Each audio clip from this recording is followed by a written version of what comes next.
አይዲዮሎጂያችን ምን ነው ታውቃላችሁ? እኛ የሉተር ልጆች ነን ስንል ነው ነገር ያበቃው። እኛ የጳውሎስ ልጆች ነን። አውግስጢኖስ ይመለከተናል፣ ፖሊካርፕ ይመለከተናል፣ አትናሲዮስ ይመለከተናል፣ ቀጳዶሽያን አባቶች ይመለከቱናል። የእኛም አባቶች ናቸው ወደ ማለት መመለስ አለብን። እነሱ ስናነብ ሉተርና ካልቪን ላይ ጭቅጭቅ አቆመን። ክርስትና ከ16ኛ ዘመን ያልፋል ወገኔ። አሁን ጥቅስ ላይ ብንከራከር እኛ ፕሮቴስታንቶች ማን ነው መዳኝልን?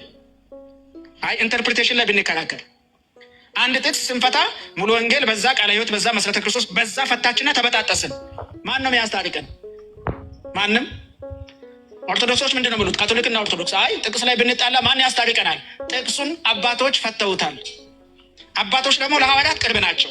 ስለዚህ ከመጽሐፍ ቅዱስን ለመፍታት ራሱ ምን እንፈልጋለን? ትውፍት እንፈልጋለን ይላሉ ማለት ነው።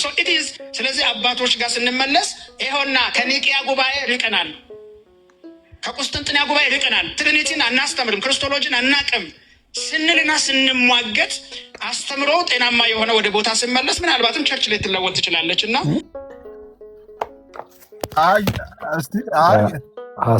ሀሳብ አይሰጥም ተብሏል ወይስ ምን ሊሰጥም? እስቲ አንዴ ቤቱን ሰፖርት አድርጉት እስቲ። ቲክቶኳን ሳይ በጣም እንተ ሪፖርት እንትን እያለበት ጊፍት መስጠት አልቻልንም።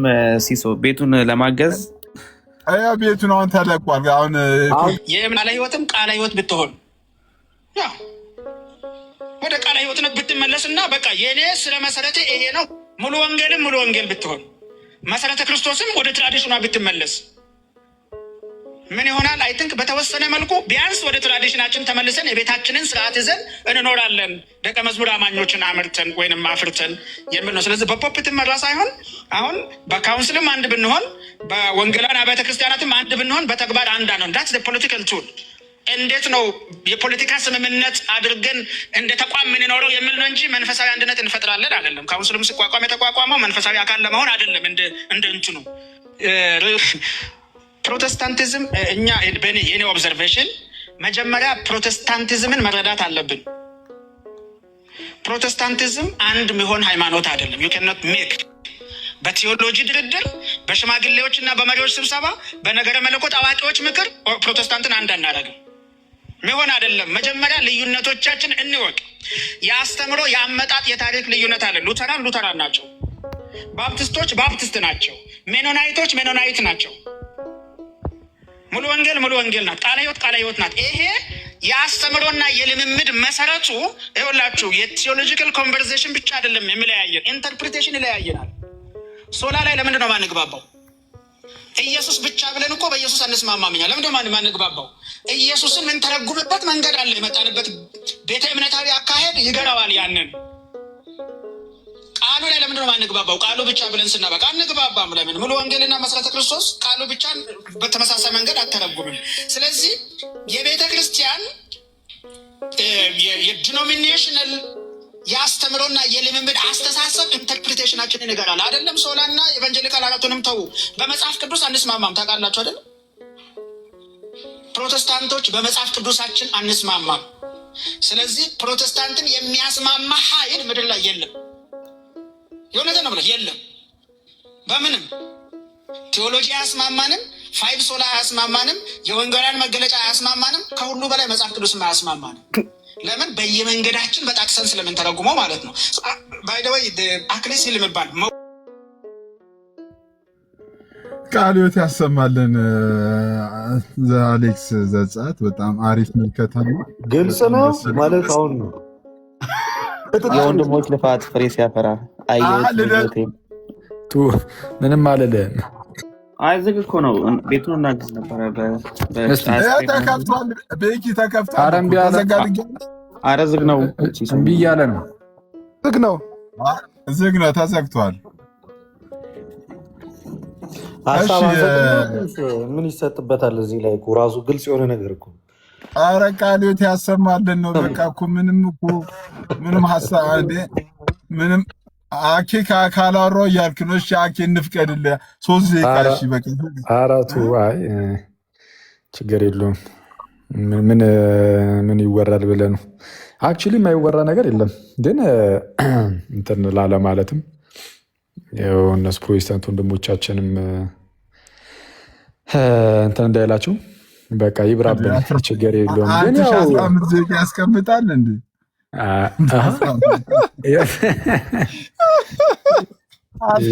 ይሄማ የምን 3 ደቂቃ ነው? 15 ደቂቃ ብሎ እኮ ነው። የምን 3 ደቂቃ ነው? እነሱ ግን ቆይ አንዴ ቆይ እነሱን አይመለከትም ይላሉ ማለት ነው አንዳንድ ሰዎች። ቆይ እዚህ ላይ ሀሳብ ልሰጥ አይደለም ሀሳብ አልሰጥም፣ ግን ነጋዴው ይመለከተናል ወይስ አይመለከተንም? ይመለከተናል። እኛን በነገራችን ላይ በጣም ነው የሚመለከተን። ማለት አሁን ስለ ጉዳዩ ላወራ አይደለም፣ ስለ እናንተ ምንድን ነው እንዲህ ናችሁ እንዲህ አይደላችሁ ምናምን የሚለውን ነገር እንትን ለመተንተን ሳይሆን ጉዳዩ ግን እኛንም የሚመለከት ነው። ማለት ሲጀመር ወተን የምንሰራውም እኮ እንደነዚህ አይነት ፍሬዎችን ለማየት ነው። ማለት ቆይ ይቅርታ እንዲ የእኛ ፍሬ ነው እያልኩኝ አይደለም።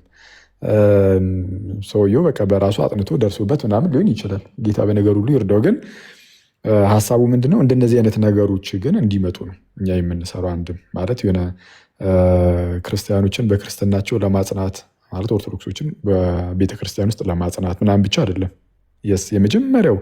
የመጀመሪያው እንትናችን አላማችን ወይም ትኩረታችን ራሳችን ላይ ነው። ኦርቶዶክሶች በቤተክርስቲያን ውስጥ በጌታ እንዲጸኑ ከዛም በጌታ እንዲጸኑ እና ደግሞ መሰረታዊ ክርስትና ትምህርታቸውን እንዲያውቁ በቤተክርስቲያን ውስጥ ሳለን አንዳንድ የሚነሱ ለምሳሌ ኖርማል ሃይማኖት ያልሆኑ አስተምህሮ ያልሆኑ ነገሮች ቢኖሩ እነሱን ለይተው እንዲያውቁና አስተምህሮ የሆነውን በደንብ አጥብቀው እንዲይዙ ምንድነው ሰዎች ሁሉ ወደ ቅዳሴ ወደ ቅዱስ ቁርባን ምናምን እንዲጠጉ ጌታን እርሱም ኢየሱስ ክርስቶስን እንዲወዱት ምናምን እና በቃ በአጠቃላይ በክርስቲያኑ ዘንድ ጌታችን ኢየሱስ በልባቸው እንዲሳል ይሄ ነው የመጀመሪያው እንትን ይሄ ነው። ልክ ጴጥሮስ እንደተባለው ነው። ሰይጣን እንደ ስንዴ ሊያበጥራችሁ ለመነ አለ ጌታ ኢየሱስ ለጴጥሮስ ማለት ነው። ሰይጣን እንደ ስንዴ ሊያበጥራችሁ ለመነ፣ እኔ ግን እምነት እንዳይጠፋ ስለአንተ ማለድሁ አለ። ከዛ ደግሞ አንተም በተመለስ ጊዜ ወንድሞችን አጽና ይላል። በቃ የሚጀምረው የወንድሞች ጽናት ላይ ነው። ስለዛ የኛ ዋናው ትኩረታችን የሆነውም መሆን ያለበትም ማለት ነው የሆነውም መሆን ያለበትም የመጀመሪያው ክርስቲያን ወንድም እህቶቻችን ጌታን እንዲወዱት ማድረግ ነው። አለቀ።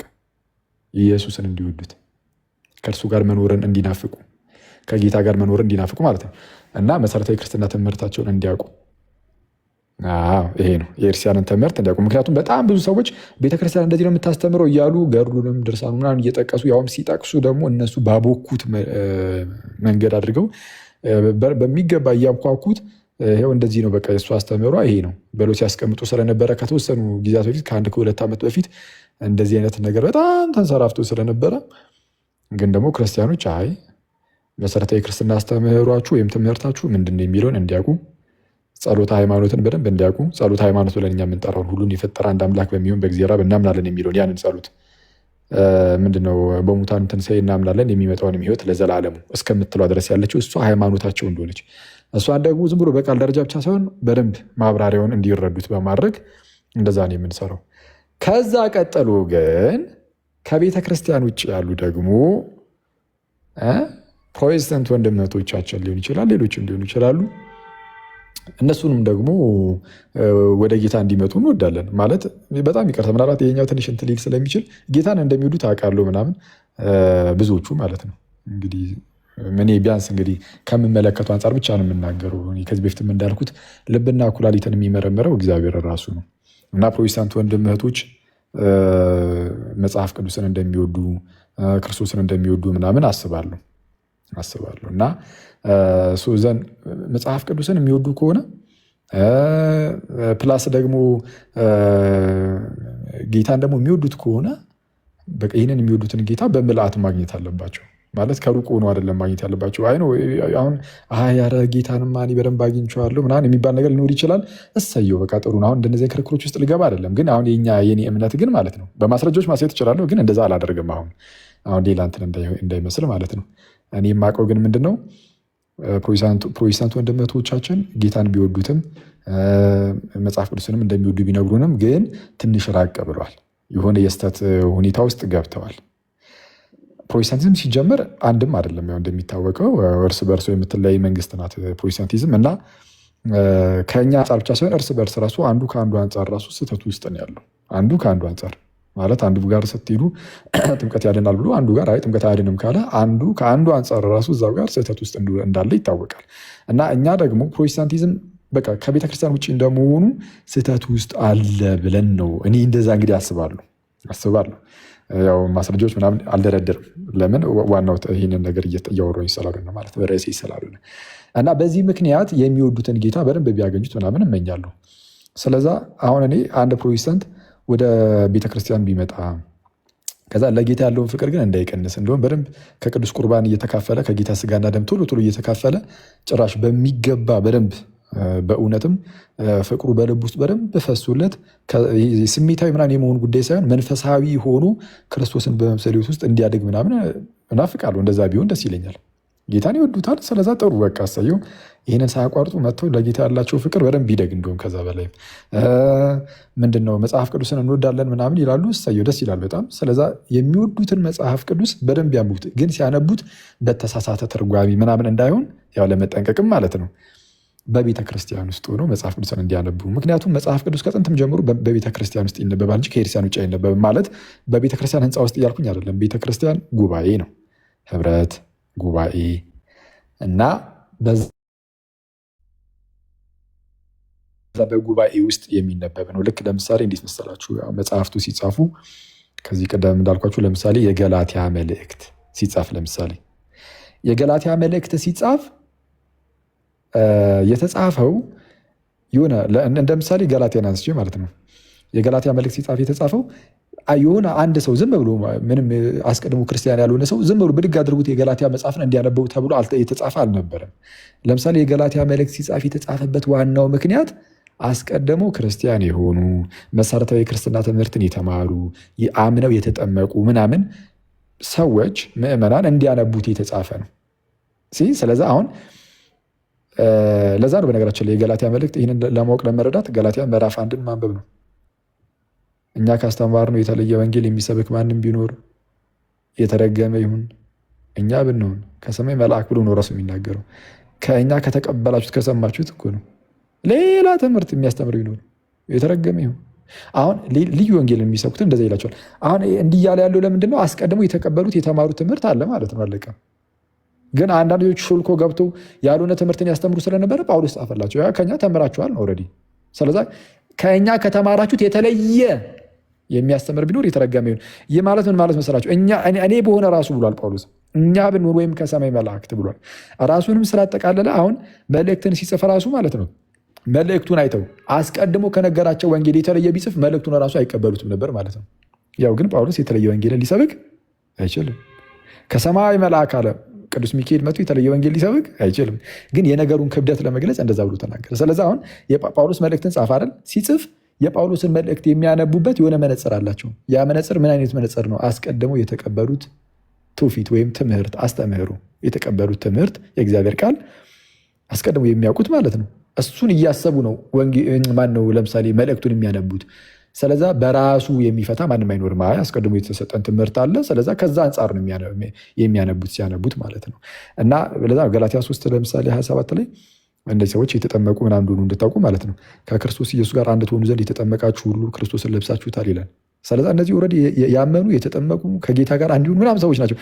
መጽሐፍ ቅዱስ ገና ከጅምሩ የተሰጠው አስቀድሞ ላመኑ ለአማኞች ለህብረቷ ለቤተክርስቲያን ስለሆነ ፕሮቴስታንት ወንድም እህቶች ይህን የምመክረው ምንድን ነው? መጽሐፍ ቅዱስን ትወዱ የለ እሰየው ደስ ይላል በጣም። የምትወዱትን መጽሐፍ ቅዱስ ግን ማንበብ ያለባችሁ በቤተክርስቲያን ውስጥ ናቸው። አስቀድማችሁ የክርስቲያን አስተምህሮ ምን እንደሆነ ታውቃላችሁ፣ ትረዳላችሁ፣ ትማራላችሁ። በመጽሐፍ ቅዱስ እያጣቀስን እናስተምራችኋለን ወይም ቤተክርስቲያን ታስተምራችኋለች።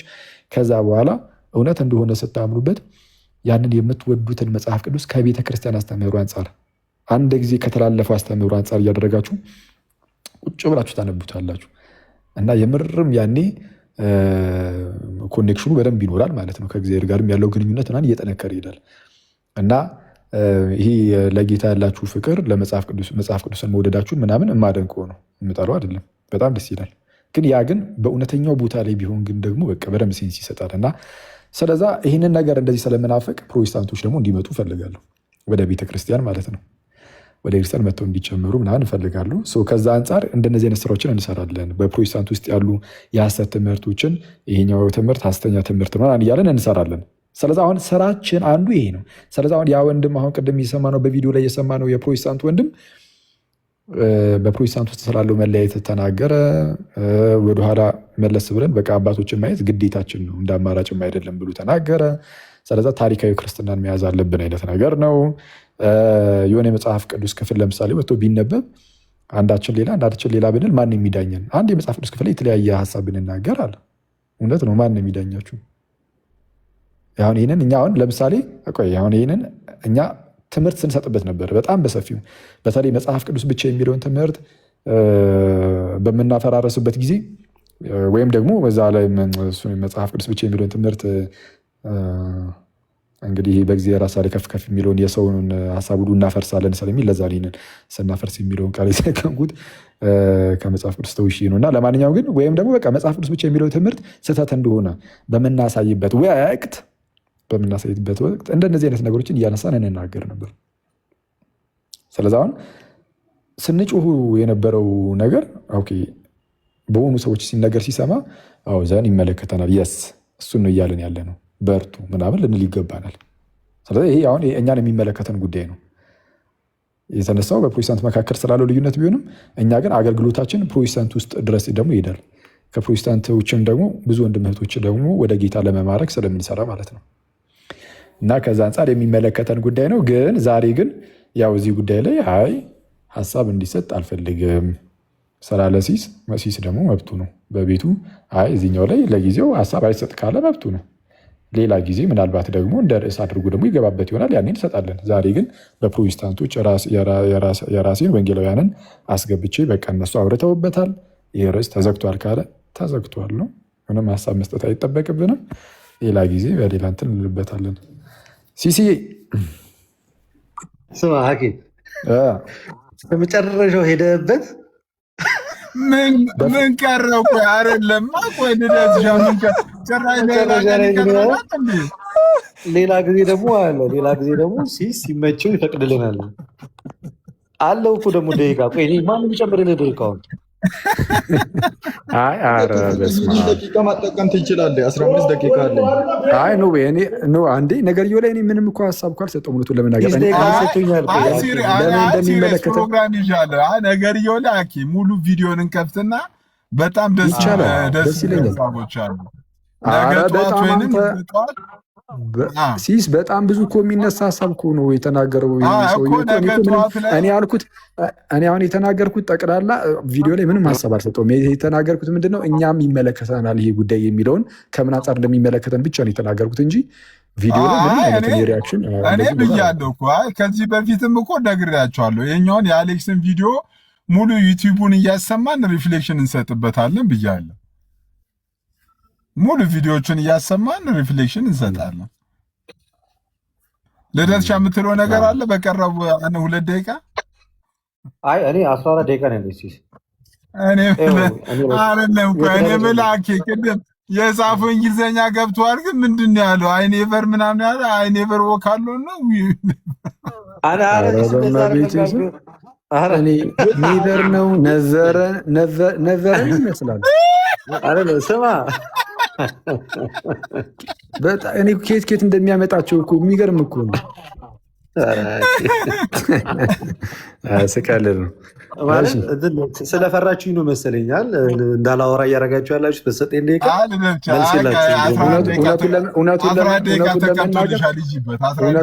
እውነቱን ለመናገር ፈርተናል። እኔ አሁንም ይሄ ቪዲዮ ላይ ደጋግመህ ስትሰራ ነበረ። አሁንም አርሲ ምናምን የሚል ርዕስ ውስጥ ገብተህ ደግሞ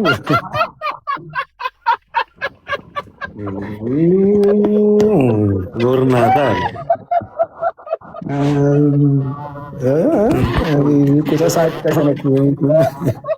ትምህርቱ ላይ ትኩረት ሰጥተህ የምታወራ ከሆነ ትምህርቱ ላይ ትኩረት ሰጥተህ አውራ።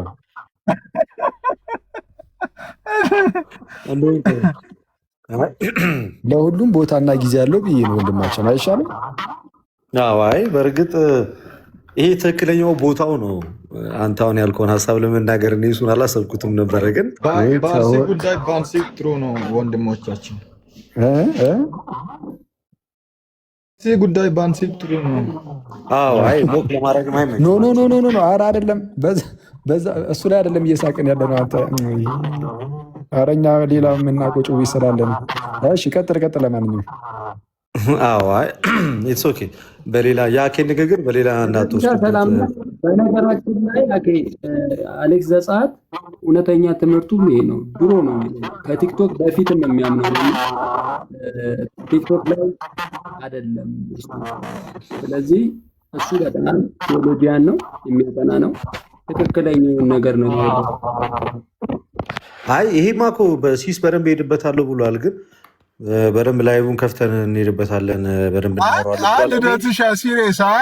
ሲሪየስ በእናንተም ሳይት ደግሞ ያለውን ሪፍሌክሽን ሙሉ ቪዲዮን እያሰማን ሀሳብ እንሰጥበታለን። ግን አሁን ያለውን ደቂቃ ተጠቀም። ለበዓሉ ድምቀት ዝም ብዬ አንዳንድ ነገር ልናገር። በእርግጥ እዚህ ላይቭ ሩም ላይ ከመግባቴ በፊት ዓለም የለቀቀችውን አንድ ቪዲዮ እየተመለከትኩ ነበር እና ቴዎቶኮስ ወይም ወላዲት አምላክ የሚለውን መቀበል ከመዳኔ ጋር ምንም የሚያገናኙ ነገር የለም። እንደዛ ሳይሉ የዳኑም ሰዎች አሉ። ሞዲፋይ መደረግ አለበት። የቅዱስ ቄርሎስ አናቴማ ዋንና አናቴማ ሲክስ ሞዲፋይ መደረግ አለባቸው። አማኑኤል እግዚአብሔር እንደሆነ ድንግል ማርያምም እግዚአብሔር እናት እንደሆነች የማያምን ሰው የተወገዘ ይሁን የሚለው ልክ አይደለም። ሞዲፋይ መደረግ አለበት። እንደዛ ብሎ ማመን አያስወግዝም የሚመስል ንግግር እዚህ የፕሮቴስታንት አማኝ ሲናገር ሪከርድ የተደረገውን ሰማው እና ኮንፌሽን መሆን የለበትም። በቃ ለአንድ ሰው ለመዳኑና ላለመዳኑ ወላዲት አምላክ ወይም ቴዎቶኮስ የሚለውን ነገር ማመን አለማመንም ከመዳናችን ጋር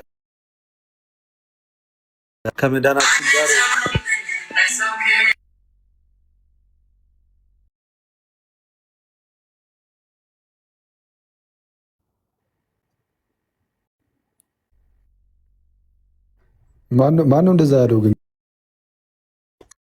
እናት ማርያም እኔ የእግዚአብሔር እናት ናት ብዬ መቀበል ግዴታ የለብኝም። ሳይቀበሉ የዳኑ አሉ። ቃል ተወለደ የሚለው ነገር እንትን ያለው ይመስላል። ካይንድ ኦፍ እንትኑ ይሄ ለዘመና ይሄ ሞደርን ኤጅ ላንጉጅ መስተካከል አለበት። ይሄ አባባል ሚስ ጨረሰ እኮ ታወራላችሁ። ስለዚህ ጌርሳምዬ እንዲጠራ ቃል በስጋ ምንድነው ቃልን ወለደች ማለት ወይ የቃል እናት ማለት ችግር የለውም ማለት ነው አይደለ?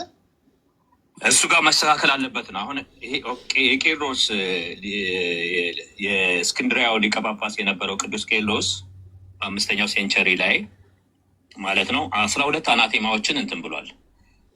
12 አናቴማዎች አንደኛውን ላንብብላችሁ እና በቁጥር 1 እና በቁጥር 3 ላይ ጥያቄ አለኝ።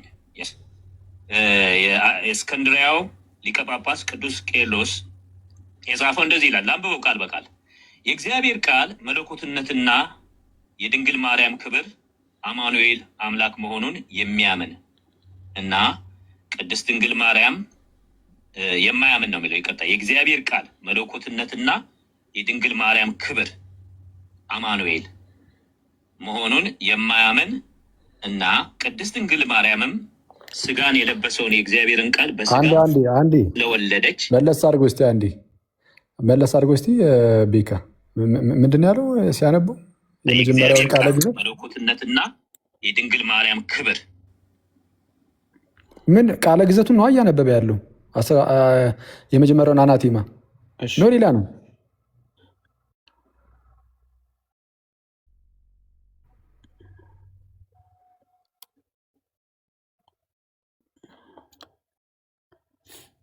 ሞቶ ከተነሳ በኋላ አምላክና ሰው ነው ጠየቀኝ። በጣም ጥሩ። ገና ሲወለድ በሉቃስ 1 ላይ ስለዚህ ከአንቺ የሚወለድ ቅዱስ የእግዚአብሔር ልጅ ይባላል ይላል ብሏታል ገብርኤል። ምን ማለት ነው? ቅዱስ የእግዚአብሔር ልጅ ማለት ይሄ በዘላለም የእግዚአብሔር ልጅ እንደሆነ፣ ምክንያቱም ዮሐንስም የእግዚአብሔር ልጅ እንደመጣ ስለሚል ከዮሐንስ 1 ጋር የሚስማማ ነው። ይሄን ይናገራል። ሁለተኛ ለኤልሳቤጥ ይሄንኑ ተርም ተጠቅማ የጌታዬ እናት ብላታለች። እነዚህም 2 ቦታዎች አንድ ላይ አድርገን መጽሐፍ ቅዱስ ሌሎችም ቦታ ጊዜ ብዙ ቦታ ላይ የሚናገረው ኢየሱስ ክርስቶስ እያለ ነው የሚጠራ። አምላክ ብሎ ጠርቶት አያውቅም። ኢየሱስ ክርስቶስ ተብሎ ነው። ቄርሎስ የአምላክ እናት ናት ብሎ የማያምን ብሎ ወደ ማርያም አቴንሽኑ ዳይቨርት እንዲያደርግ አድርጓል። ኢንስቴድ ኦፍ ማንኛውም አገልጋይ ማንኛውም መልእክት ስለ ማርያም የጻፈ የለም። ስለዚህ ዛሬ መጥተው እነዚህ አባቶች የተባሉ በዚህ ዘመን ያለው የጌታዬ እናት ብሎ የማያምን ቴዎቶኮስ ብሎ የማያምን እንዴ ጌታ ካልተነገረን እሷን እንድናምን ሳይሆን ክርስቶስ ኢየሱስን እንድናምን ነው የተነገረን። ስለዚህ ነገሩ ሽፍት አድርጎ እሷ ላይ በቃ እሷ አስገኘች እሷ የአምላክ እናት ናት ብሎ ለምን አስፈለገ? ይሄ ለምን ሞቶ ከተነሳ በኋላ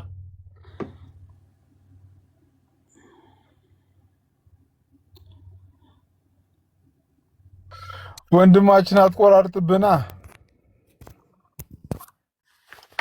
አማኑኤል መሆኑን የማያምን ይቅርታ በጣም እና ቅድስት ድንግል ማርያምም ስጋን የለበሰውን የእግዚአብሔርን ቃል በስጋ ስለወለደች የእግዚአብሔር እናት በቅንፍ ውስጥ ወላዲት አምላክ መሆኗን የማይቀበል ሁሉ የተወገዘ ይሁን። ይሄ ምንድነው? ማንን ነው የማይቀበል የሚለው ካሉራ ጠይቀሃለሁ። ድንግል ማርያም የእግዚአብሔር እናት ወላዲት አምላክ መሆኗን የማይቀበል ሁሉ የተወገዘ ይሁን ነው የሚለው እና ዶክትሪኑ ለማን የተሰራ ይመስላል? እዚህ ጋር ስታስበው አናቴማው ለማርያም ነው። ድንግል ማርያም የእግዚአብሔር እናት። ስለዚህ አሁን ጌታ ኢየሱስ ክርስቶስን ስትቀበል ድንግል ማርያምም የእግዚአብሔር እናት ናት ብለህ መቀበል አለብህ።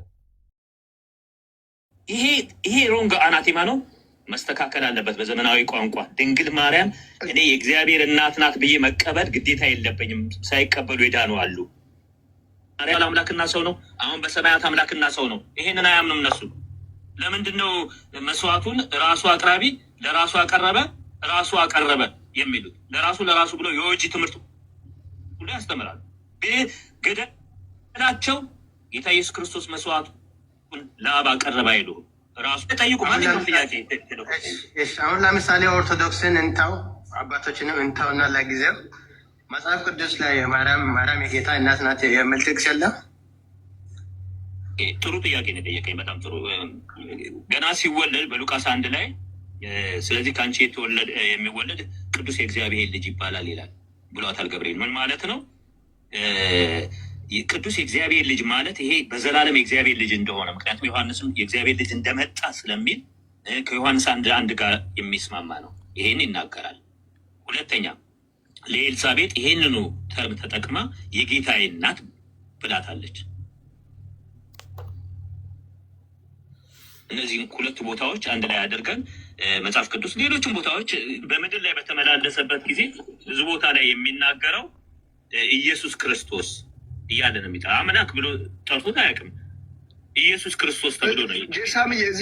ቄርሎስ የአምላክ እናት ናት ብሎ የማያምን ብሎ ወደ ማርያም አቴንሽኑ ዳይቨርት እንዲያደርግ አድርጓል። ኢንስቴድ ኦፍ ማንኛውም አገልጋይ ማንኛውም መልእክት ስለ ማርያም የጻፈ የለም። ስለዚህ ዛሬ መጥተው እነዚህ አባቶች የተባሉ በዚህ ዘመን ያለው የጌታዬ እናት ብሎ የማያምን ቴዎቶኮስ ብሎ የማያምን እንዴ ጌታ ካልተነገረን እሷን እንድናምን ሳይሆን ክርስቶስ ኢየሱስን እንድናምን ነው የተነገረን።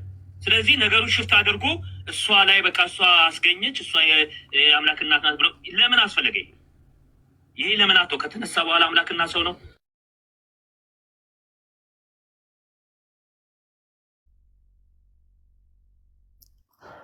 ኦኬ ልደት ሻመታል መቀጠል ትችላል።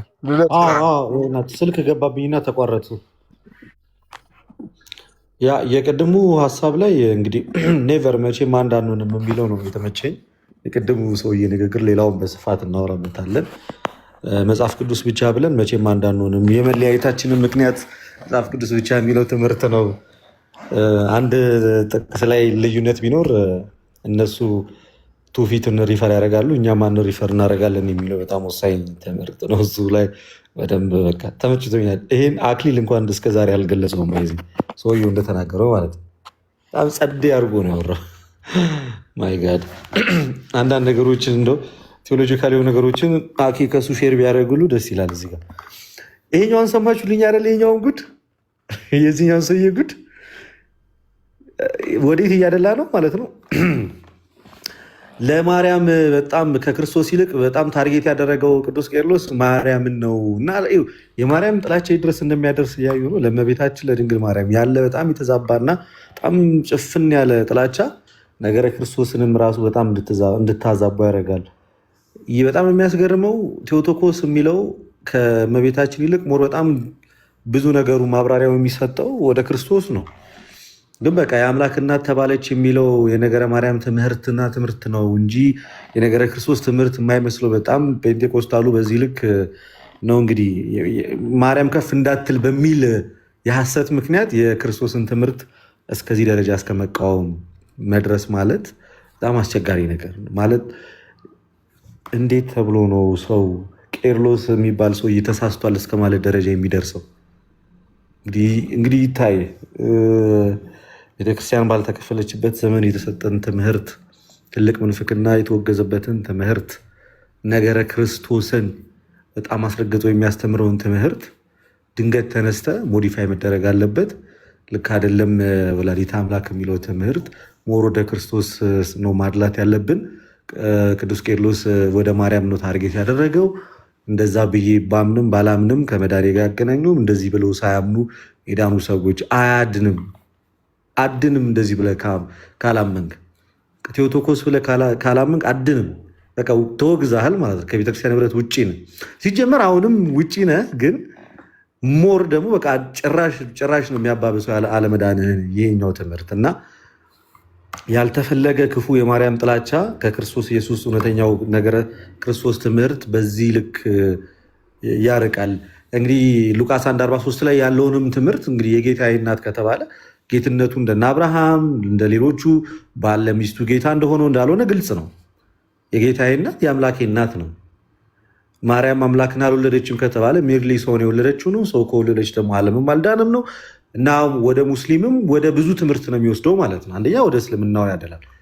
የድንግል ማርያም አምላክን አልወለደችም ከተባለ እንኪያስ የወለደችው ማንን ሰው ነው ከተባለ እውነትም በቃ አንድ ተራ ሰው ነው የተወለደው። ያ ሰው አምላክ ካልሆነ ፍጡር ነው። ፍጡር ከሆነ ወደ እስልምናው ቀጥታ እየሄደ ነው ማለት ነው። በቃ ሻሃዳ ይዞ እዛው ነው ማምለክ ያለበት። ጥቅሙ ወላዲተ አምላክ የሚለው መጀመሪያ የክርስቶስን አምላክነት አስረግጦ የሚናገር ነው እንጂ በቀጥታ የማርያምን ክብር በጣም ከፍ የሚያደርግ አይደለም። መጀመሪያ የሚጀምረው ትምህርቱ ከክርስቶስ ጋር ነው በቃ። እና ደግሞ አምላክን ካልወለደች እና ታዲያ ሌላ ማንን ወለደች? ከላይ ጀምሮ ትምህርቱን ተናግሮት እንግዲህ ገብርኤል ሲያበስራት ያለውን ትምህርት እንግዲህ ማንን ትወልጃለች ብሎ አበሰራት ገብርኤል ከላይ ሲናገር በስድስተኛው ወር መልአኩ ገብርኤል ናዝሬት ገሊላ ወደምትባል ዮሴፍ ወደታጨች ወደ አንዲት ድንግል ከእግዚአብሔር ዘንድ ተላከ ብሎ ሲናገር ስለማን ሊናገር መጣ ታዲያ? ምን ብስራት ሰማያዊ ብስራት ለምን አስፈለገ? የልዑል ኃይል ይጸልልብሻል ምን አስፈለገ? ሰው ለመውለድ እኮ ጀስት ወንድና ሴት ብቻ እኮ ነው የሚያስፈልጉት እንጂ እንደዚህ አይነት ረቂቅ የሆነ መንገድም እኮ አያስፈልገውም ነበረ። እና ዚዝ እየቦካልን ነው የምልህ ነገረ ክርስቶስም ኮንታ ገብተናል አለች አንዷ እኮ መታ እኮ ቅድም ኮሜንት ላይ እዛ የሆነ ቤት ላይ ኮንታ እየገባችሁ ነው አለች። እና በጣም አስቸጋሪ ነገር ነው። ኤኒዌይ እንግዲህ አንዳንዱ የአባቶችን ትምህርት መቀበል አለብን ይላል፣ አንዳንዱ ደግሞ ይመጣና ይሄው እንግዲህ አባቶቹን አናቴማ ራሱ አንቀበልም እያለ ነው። እንግዲህ እንዴት አኬስቲ ሂስቶሪካሊ አኬ አለ ላይቭ ልገባ ነው። አንተ ስዘጋ ላይቭ እገባለሁ፣ በደንብ አወራበታለሁ በዚህ ጉዳይ ላይ። ደግሞ እኮ ለማስታረቅም አይመችም እኮ ኢቭን ሲሳውን አንተ ልክ አይደለም ማለት አትችልም። ባይዚ አንድ ፔንቴ ጌርሳምን ልክ አይደለም ማለት አይችልም። በምን መስፈርት ልክ አይደለም ይለዋል? ምን ይዞ የትኛውን ትራዲሽን ይዞ አይ ባባቶች በምን አይነት መንገድ ልክ አይደለም ትሏል አትለውም። ባይዚ ይሄ እኮ ነው በቃ የመጽሐፍ ቅዱስ ብቻ ትምህርት ውጤቱ። ማንንም ማረም አይችልም። አባ ዝም ብለህ በቀደድከው ወይ ዝም ብለህ መሄድ ብቻ ነው። ማንንም ማረም አይችልም። ልታርመው አትችልም። አይሰማም። በቃ እምነቴ ነው ሳንበ የተረዳሁት ነው ይላል። በቃ ማረጋች ይሄ እኮ ነው እውነትን። ምክንያቱም የሚያምነውን ነው የሚናገረው። ትውፊት የለውም ወደኋላ የሚዞረው በቃ የራሱ ነው ይዞ የሚል። ግን እንዲህ የሚባል አባባል ነበር አላዋቂ ዳሽ እንትን ይላል የሚል የማ ነበር?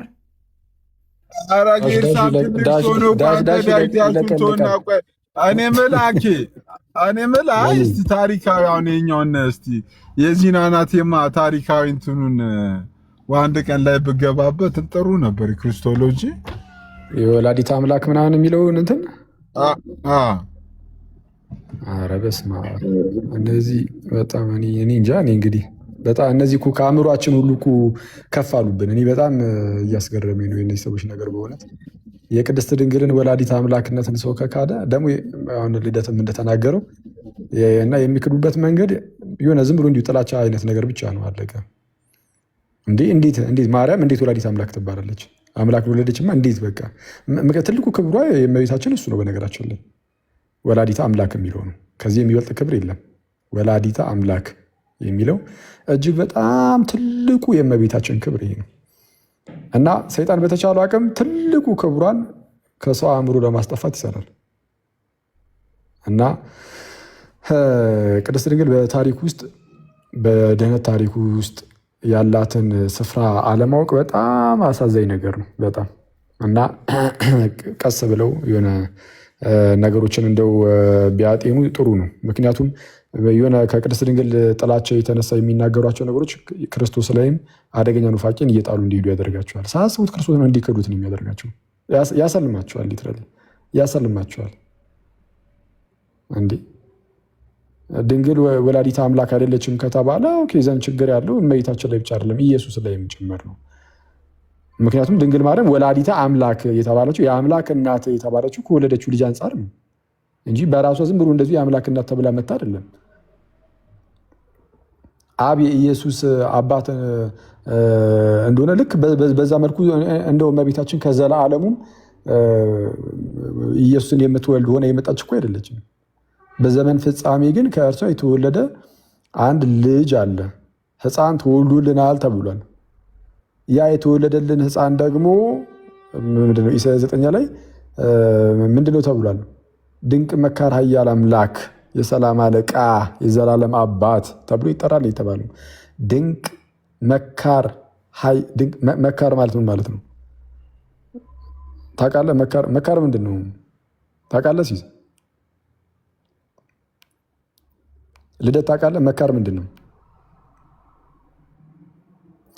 መካር ማለት መካሪ ማለት ነው፣ የሚመክር ድንቅ መካር የሚመክር የሚያስተምር የሚገስጥ የሚመልስ ድንቅ መካር ኃያል አምላክ ኃያል የሆነ አምላክ ሕፃን ተወልዶልናል በተባለበት ስፍራ ነው እንደዛ የሚለው። በነገራችን ላይ ሕፃን ተወልዶልናል ወንድ ልጅም ተሰጥቶናል ስሙም ድንቅ መካር ኃያል አምላክ የሰላም አለቃ የዘላለም አባት ተብሎ ይጠራል። ያ የተወለደው ሕፃን የተሰጠን ወንድ ልጅ ድንቅ የሆነ መካር ኃያል አምላክ ከሆነ ኦኬ ዘን ምንድነው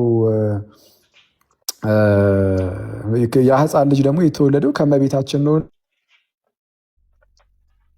ያ ሕፃን ልጅ ደግሞ የተወለደው ከእመቤታችን ነውና እመቤታችን የኃያል አምላክ እናት ናት። እንግዲህ የተወለደው ሕፃን ተወልዶልናል። ያ የተወለደው ሕፃን የተሰጠን ወንድ ልጅ ደግሞ ኃያል አምላክ ነው ከተባለ ምን ታደርገዋለህ? በቃ አለቀ። ድንግል ትጸንሳለች ወንድ ልጅም ትወልዳለች ስሙንም አማኑኤል ይሉታል ተብሎ ከተነገረ ያ የሚወለደው አማኑኤል ከሆነ እሱን ደግሞ ጸንሳ የምትወልደው ድንግሊቱ ከሆነች ድንግሊቱ በቃ የአማኑኤል እናት ናት። አማኑኤል ደግሞ አምላክ ነው አይደለም? እና ልክ የድንግል ማርያምን ወላዲት አምላክነት ስትክድ ክህደት የሚሄደው ቀጥታ ልጁ ላይም ነው።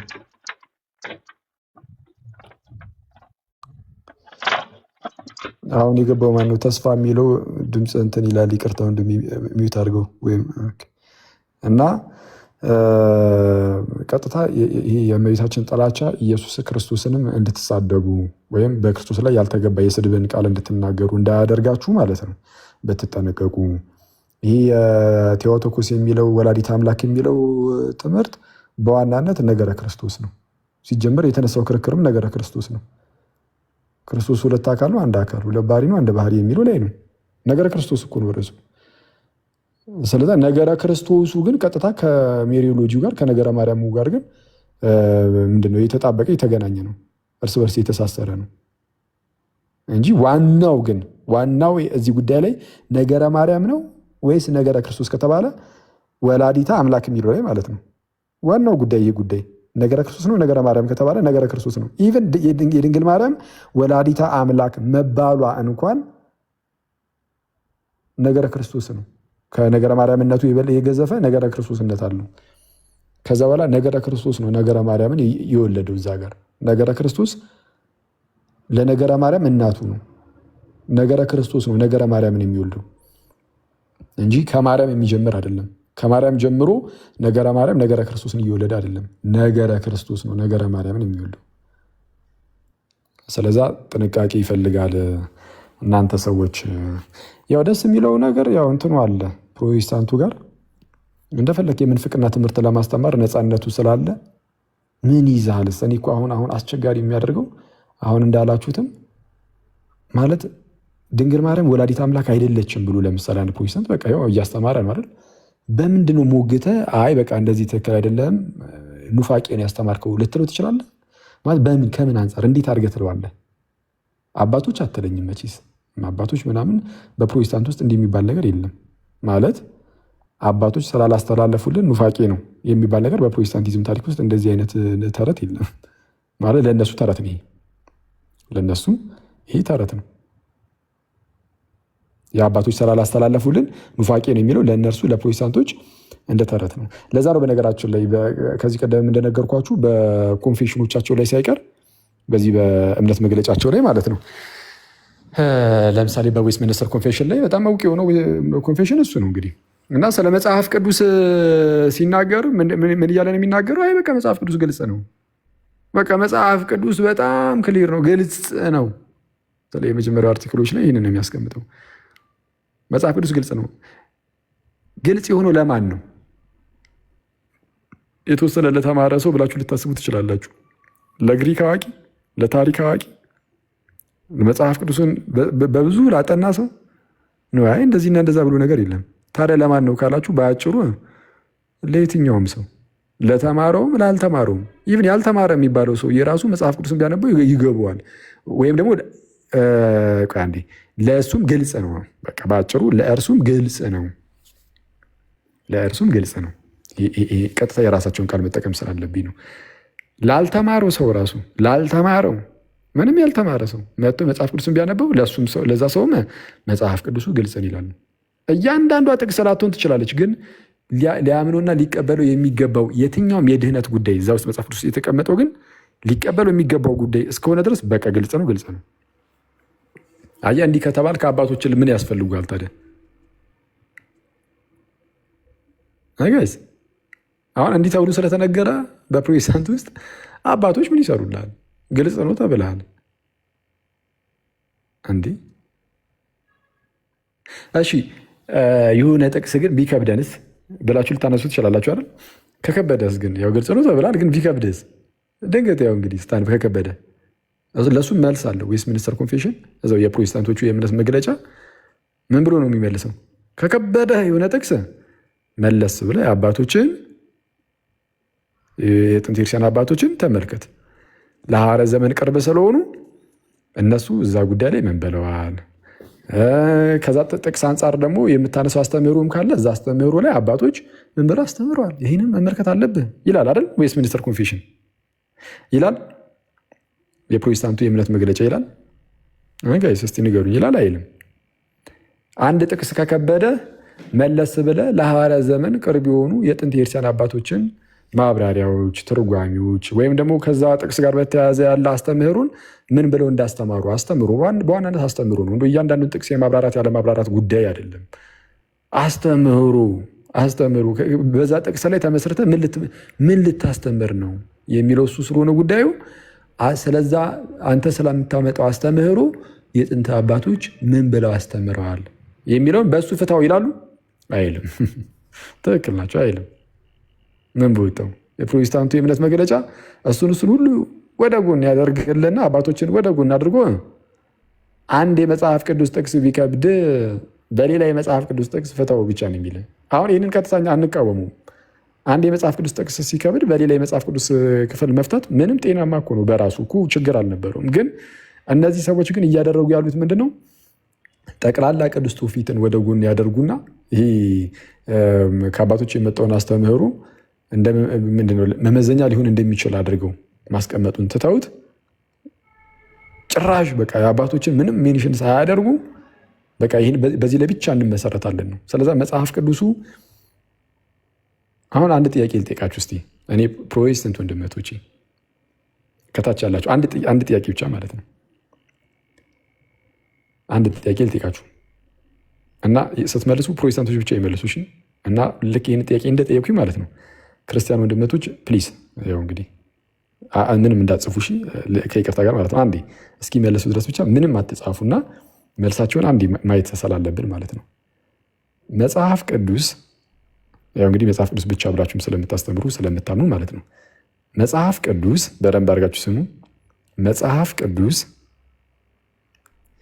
ያለምንም የአባቶች ትምህርት ያለምንም ነገር ማለት ነው ራሱን ችሎ መጽሐፍ ቅዱሱ ብቻውን በቂ ነው ብላችሁ ታምናላችሁ? አታምኑ? መጽሐፍ ቅዱስ ብቻውን በቂ ነው ብላችሁ ታምናላችሁ? አታምኑ? በቂ ነው ብላችሁ ታምናላችሁ? አይ በቂ አይደለም ነው ወይስ በቂ ነው? ብቻውን ያልኩት የምንም የአባቶችም ድጋፍ ሳይኖረን ምን ሳይለን መጽሐፍ ቅዱስ ብቻውን ሰፊሽየንት። መጽሐፍ ቅዱስ ሰፊሽየንሲ ላይ ነው እየጠየኩ ያሉት። በቂ ነው አይደለም። ልጁ ነኝ የሚካኤል ብላ አዎ ትላለች። ኧረ ስለፈጠረሽ እንደው በወላዲቷ ዲያ ኧረ እኔ ክርስቲያኖችን አልጠየኩም እንዴ ልጁ ነኝ የሚካኤል በቂ ነው። ኧረ ወጋው ጋይዝ ውጉ እናንተን በጌታ ምንድን ነው እየተፈጠረ ያለው እዚህ ጋር? እኔ ምንም እየገባኝ አይደለም። ሲዝ በእናንተ ዘንድ ልጁ ነኝ የሚካኤል እያላችሁ መምጣት ጀመራችሁ እንዴ? እንደዚህ አይነት ስም ታወጣላችሁ እንዴ? ወይስ ምንድን ነው? ገርሞኛል እኮ አይዛክ። አኬ ሰላም በለው እንዴ አይዛክ። ደህና ነህ? ባለፈው ና ብዬ ለምሳ መጣ አይዚክ ና እያለ ሳትመጣ ኦሪዮ ኬክ እሰጣለሁ ምናምን ብሎ አንድ ቀን ታመጣልናለህ ኦሪዮ? ይቻላል። እናንተ ደግሞ ብትመጡ በደንብ ትበሉ ነበር። ከነሱ ሆኜ እኮ ነው። እሺ አኬ ቀጥልሽ።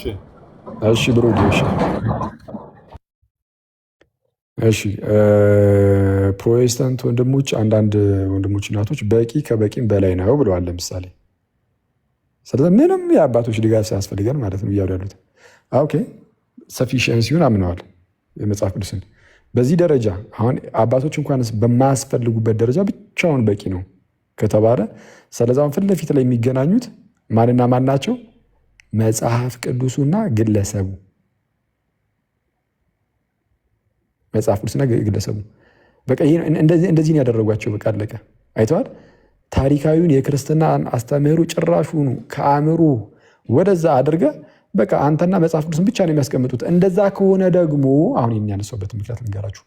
አንድ ሰው ወላዲት አምላክ አትባልም እመቤታችን ቅድስት ድንግል ወላዲት አምላክ አይደለችም ብሎ ቢመጣ ማለት በምን መስፈርት መናፍቅ ትለዋለ? ወይም ኑፋቄ ነው ይሄ እንዴት ትለዋለ? እሱ በአባቶች አትልም። ይኸው በቃ አለቀ። መጽሐፍ ቅዱስ ብቻውን በቂ ነው ብላችኋል። ምንም የአባቶች ምንም አይነት ነገር ባያስፈልገንም ያው እንደ ሁኔታው ልንጠቀም እንችላለን ትላላችሁ። እኔ እውነቱን ለመናገር የፕሮቴስታንት አዳሲያን ሲጠቀሙ የሚጠቀሙት ሁሌም ከካቶሊክ መምህራን ትችት ሲመጣባቸው ነው። የአባቶችን እያመጡ ሲሞግቷቸው እንዳልኳችሁም ከዚህ በፊትም በቃ የፈረደበት አውግስጢኖስን እያመጡ ይጠቅሱታል። የፈረደበት አውግስጢኖስን በቃ አውግስጢኖስ ነው ለእነሱ የሚጠቀሰው ብዙ ጊዜ፣ ሌላ አባትም አይደለም። እና ለማንኛውም አንድ ፕሮቴስታንትን መናፍቅ ነው ወይም ይሄ ምንፍቅና ነው ብለህ መናገር አትችልም። በቃ ያለው አንተና ባይብልህ ነው፣ አንተና መጽሐፉ። ከዛ መጽሐፉን ታነባለህ፣ ጽሁፉን እያነበብክ ምንድነው የተረዳውን ሀሳብ ትይዛለህ። የእግዚአብሔርን ሀሳብ ይዘው ይሁን አይሁን በምንም አታውቅም። በምን ታውቃለህ? አሁን መጽሐፉን አንብበህ እንዳልተሳሳትክ ብትሳሳትስ? እስቲ አንድ ጥያቄ ተጨማሪ ልጠይቃችሁ ፕሮቴስታንት ወንድሞቼ ማለት ነው። መጽሐፍ ቅዱስ ብቻውን በቂ ከበቂም በላይ ነው ብላችኋል አይደለ? በቃ ብቻውን ከአባቶችም ምናምን ነጠላችሁት ማለት ነው። ተነጠሉ፣ ከቤተክርስቲያን ተነጠሉ። አንተና መጽሐፍ ቅዱስ ብቻህን ልትቀመጥ ነው። መጽሐፍ ቅዱሱን ስታነብ አንተ ልትሳሳት ትችላለህ? አትችልም። መጽሐፍ ቅዱሱ ይሳሳታል አይሳሳትም አይደለም ጥያቄ። መጽሐፍ ቅዱሱ አይሳሳትም። አንተ ግን አንብበህ ልትሳሳት ትችላለህ? አትችልም። ይህንን መልሱልኝ እንደው በጌታ ይህንን ከመለሱ እኔ በጣም ይገርመኛል በእውነት። መጽሐፍ ቅዱሱን አንብበ አንተ ልትሳሳት ትችላለህ? አትችልም? እስቲ መጽሐፍ ቅዱሱን አንብበ አንተ ልትሳሳት ትችላለህ ወይስ አትችልም? መንፈስ ቅዱስ ይረዳናል፣ አንሳሳትም። አይ አንሳሳትም አላሉ። መንፈስ ቅዱስ ይረዳናል ነው። እሺ ችግር የለም። መንፈስ ቅዱስ ይርዳ። መንፈስ ቅዱስ ረድቶህም ግን ልትሳሳቱ ትችላላችሁ ወይስ አትችሉም? ወይስ አንሳሳትም ነው? አንሳሳትም ከሆነ በግልጽ ንገሩኝ። እዚህ ላይ ልመለስ። ብቻ በቂ ነው ወይ? አዎ ከበቂም በላይ በቂ ነው። ነገር ግን አሁን እንዳልከው ሰዎች ባልተረዱት መንገድ መጽሐፍ ቅዱስን ሲያነቡ ሊሳሳቱ ይችላሉ። መጽሐፉ አሳሳች ሆኖ ሳይሆን ሰዎቹ ራሱ ለመሳሳት ቅርብ ሊሆኑ ስለሚችሉ፣ ምክንያቱም የሰው ልጅ ግን ወዴት ነው የሚዞረው ነው አሁን ጥያቄው። እሱ ጋር ሲሳሳት ማን ያለው ከበላዩ የሚለውን ሲዞር ግን እኔ አሁን ለምሳሌ እንዳልሳሳት ምንድነው ማደርገው? የተጻፉ ጽሁፎችን አነባለሁ ማለት። ለምሳሌ መጽሐፍ ቅዱስን ተንተርሶ የተጻፉ ማብራሪያዎች በማን የተጻፉት አባቶች ነው። እኔን ነው ያልኩ። የኔ እዞራለሁ፣ ወደ ኋላ እዞራለሁ፣ አያለሁ፣ መርምሬ መጥቼ ነው ፍቺውን የማገኘው ብዬ ነው ማምነው እርኩስ። አሁን እሺ መልካም ጥሩ ነው። አሁን ይሄኛው ጥሩ ነው። ስለዚህ መጽሐፍ ቅዱስን ከአባቶች ነጥዬ ብቻውን እንደዚሁ እሺ በቂ ነው ብለሃል። ግን መጀመሪያ አሁን እኮ አንተም ስትናገር መጽሐፍ ቅዱስ ብቻውን በቂ ነው ብለሃል። ብቻውን በቂ ከሆነ ከአባቶች ነጥለ ለምን ወደ አባቶች ትሄዳለህ? ብቻውን በቂ ነው ካልከኝ በኋላ በቂ ነው ያልኩ ለምንድን ነው? እኔ መጽሐፍ ቅዱስ ያው ታውቃለህ ራሱ ቅዱስ ነው። በቂ ነው ያልኩበት የተጻፈው ጽሁፍ ከብሉይ ኪዳን ጀምሮ እስከ አዲስ ኪዳን ብንሄድ የሚያወራው አንድ ስለ ኢየሱስ ነው። በቂ ነው ብዬ ነው የማምነው። ሌላ መጽሐፍ ቅዱስ መጽሐፍም ስለሌለብን አንተም ታምናለህ 67ኛ ማንም ስለማይጽፍ። ግን ይሄ በቂ ነው ያልኩበትን ግን እኔ ልሳሳት እችላለሁ። ቅድም እኮ ነግሬሃለሁ። እኔ ልሳሳት እችላለሁ። አንዳንዱ አሁን መንፈስ ቅዱስ ይረዳናል፣ መንፈስ ቅዱስ ያግዘናል። መንፈስ ቅዱስ የሚያግዘን በእውቀት ሲሆን ነው፣ ዝም ብሎም አይደለም። የቻልኩ ሁሉ ማንበብ ወደኋላ ይመለሳል። ወደኋላ ስመለስ ስለ መጽሐፍ ቅዱሱ በቂ እውቀት ያላቸው ስለ መጽሐፍ ለምን ወደኋላ ትመለሳለህ? ብቻውን በቂ ነው ብለሃል። በቂነቱን ነገር እኮ በቂነቱ በቂ ነው ብዬ አምናለሁ። እኩስ በቂ ከሆነ በቂ ነው ስትል እኮ አባቶች ምናምንም በማያስፈልጉኝ ደረጃ በቂ ነው ብላችሁ ታስባላችሁ? ይሄን ያልኩት የመጽሐፍ ቅዱስ በቂነት ለምሳሌ መጽሐፍ ቅዱስ መሰረታዊ የሆነውን የክርስትናን አስተምህሮ ሁሉ በበቂ ሁኔታ ይዟል ቢባል ችግር ላይኖር እኮ ይችላል። አሁን እንደዛ አይደለም ቃላቱን እየተጠቀምኩ ያለሁት እኔ ከምን አንጻር ነው የጠየኩህም? መጽሐፍ ቅዱስ ብቻውን ያለ አባቶች በቂ ነው ወይ? ያለ አባቶች በቃ አሁን ጥያቄ ገብቶኛል። ስለዛ ነው ያለ አባቶች ብቻውን በቂ ነው እኮ አልኩ እኮ የሚተረጉም ያስፈልገኛል። ወደኋላ ይዞራለሁ ማለት ነው። ስለዛ ያለ አባቶች ብቻውን በቂ ሊሆን አይችልም። አሁን እኔ ግን እያልኩ ያሉት ብቻውን በቂ ነው ያሉ ሰዎች አሁን መንፈስ ቅዱስ ስለሚያግዘን አይሳትም ያለ አንድ ሰው ነው። በእርግጥ ታዩት እንደዚህ የሚባል አስተምሮ እኔ በፕሮቴስታንትም ሰምቼ አላውቅም። እውነቱን ለመናገር ያው እንግዲህ ብዙውን ጊዜ እኛ ስናብራራ ወይም ደግሞ እኛ ስናነበው ልንሳሳት እንችላለን ብለው ሲናገሩ ነው የምሰማው። አሁን ግን በመንፈስ ቅዱስ ስለምንመራ አንሳሳትም አሉ።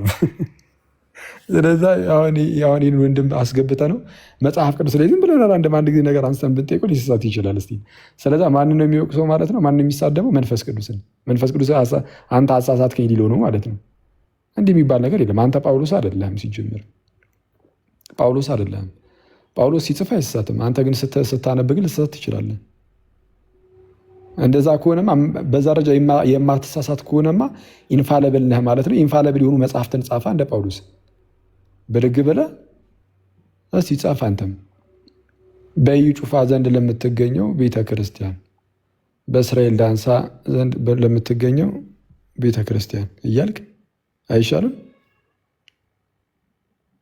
በምናምን በገሊ ዘንድ ያው የገሊ ስለሆነ የግለሰቦች ስለሆኑ ቸርቾቹ አሁን የምጠራቸው ለዛ ነው በግለሰብ ስም የምጠራው። በገሌ ዘንድ ለምትገኘው ቤተክርስቲያን ከእግዚአብሔር ከአባታችን ከጌታም ከኢየሱስ ክርስቶስ ጸጋና ሰላም ለእናንተ ይሁን። ብለህ ለምን አትጀምርም እና አትጽፍም? አትሳሳትማ አንተ በመንፈስ ቅዱስ ስለመመራ አልሳሳትም ብለሃል። አይሳሳት ይሆናል ብሎናል። ለገድል ከጠራህማ ቀጥለህ የምጽፈው እንዴት ነው ምዕመኑን የምታስቸግሩት?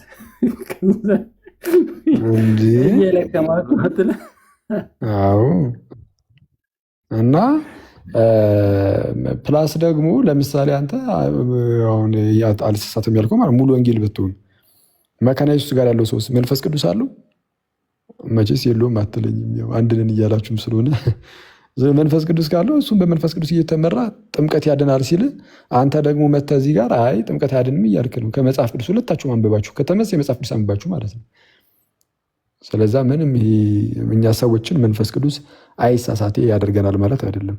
በቤተ ክርስቲያን ውስጥ ስንኖር ግን ወደ እውነት ሁሉ ይመራናል። ቤተ ክርስቲያንና ራሷን እንደ ቤተ ክርስቲያን ወደ እውነት ሁሉ ይመራታል። እንደዛ ስለዛ ድጋፉን እገዛውን የሚያሳይ ነው እንጂ እኛን አይሳሳቴ የሚያደርግ አይደለም። አይሳሳቴ የሚያደርግ አይደለም።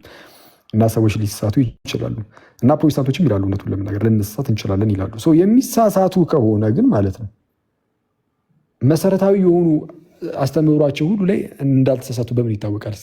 መጽሐፍ ቅዱሱን ሲያነቡት በተሳሳተ ተረድተው ቢሆን ማለት ነው። እና ጥምቀት ያድናል የሚል መረጃ የለም ይላሉ። ይሄ ደግሞ አዲስ ነው መሰለኝ ሚዲያው ላይ ጥምቀት ያድናል የሚል መረጃ የለም የሚል ፕሮቴስታንት እኮ ጠፍቷል። እዚህ በአያምኑ ራሱ አይሄዱም እንዲደፍሩ ኮመንት ላይ ራሱ አይጽፉም። ተው እንጂ ወዳጄ እንዴ!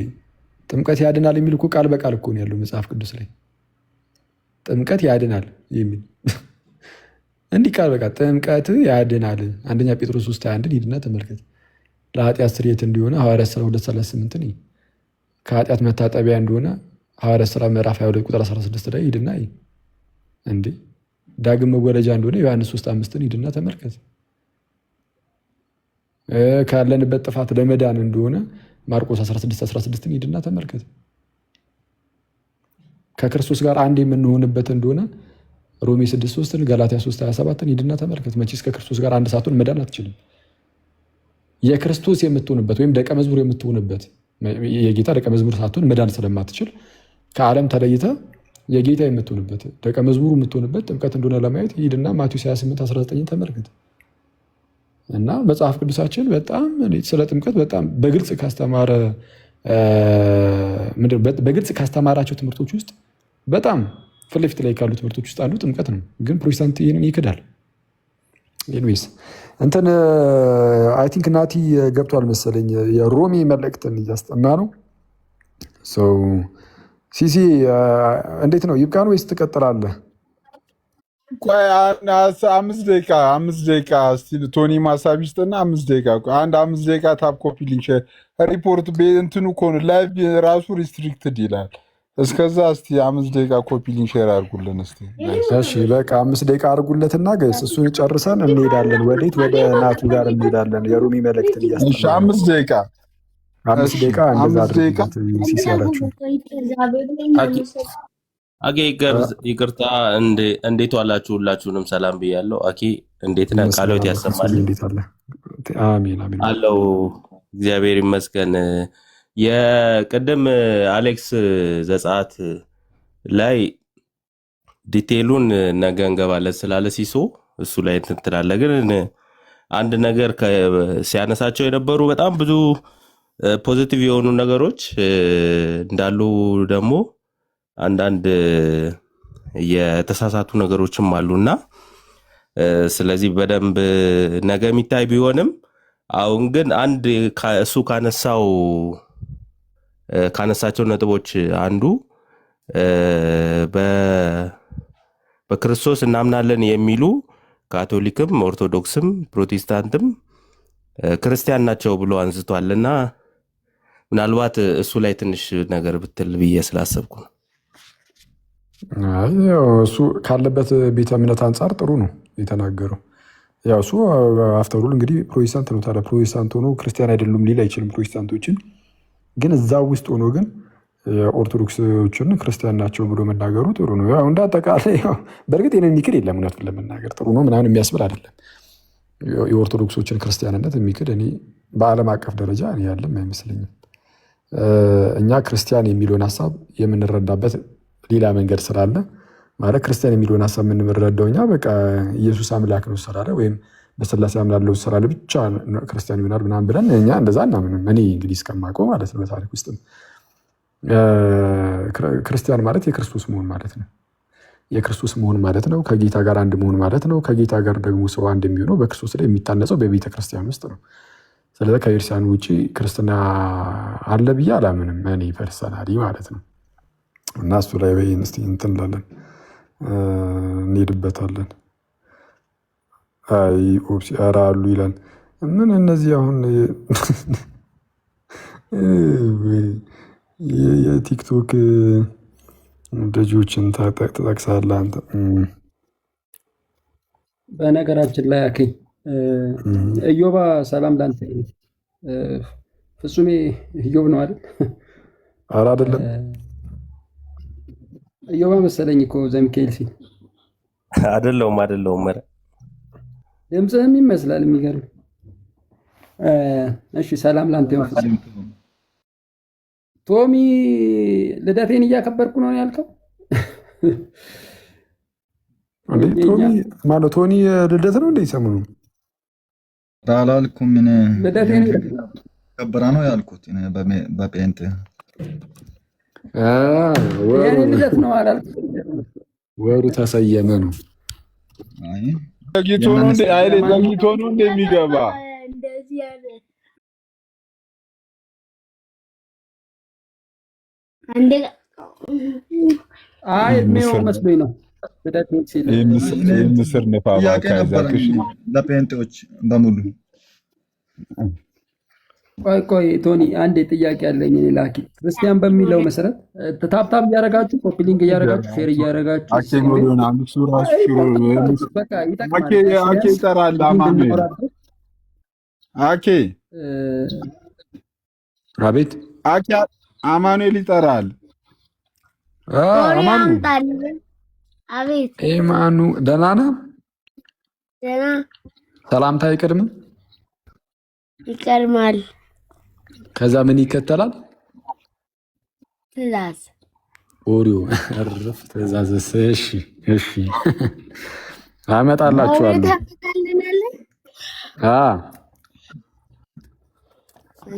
አይዛክስ ኦሪዮ ታመጣልናለህ እንደ ባለፈው ዕለት? አዎ አይዚክ አለቀልኝ።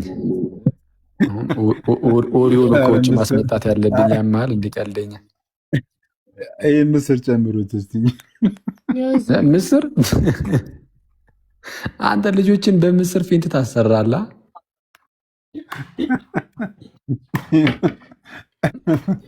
እንዴ ቤት ነህ እንዴ? መኖሪያ ቤት? ቤት ነኝ እኮ። ለዛ ነዋ እንጂ በምን ታምር ውጭ ላይ ታየኝ እኮ። ውጭ ይዛቸው ወጥተህ ምስር ስታዝ ይበሉሃል እዛው። ኧረ እነሱም አይሰሙም። ኧረ ጭራሽ በስመ አብ። እንዲህ እኔ እኮ ግራ እኮ ነው የሚገቡኝ። ጭራሽ እኔ እኮ የማላውቀውን ቤት ነው የሚጠሩብኝ እራሱ እኮ። የትናንትናውን ግን ማታ ተመቻቸው እንዴ? ጩጬ እኮ ነች እና ማታ ሳይሆን እዛ አየር ላይ ናፕ አድርጌ ተነስቼ ማነሰች ማነስማ ሳደች እኮ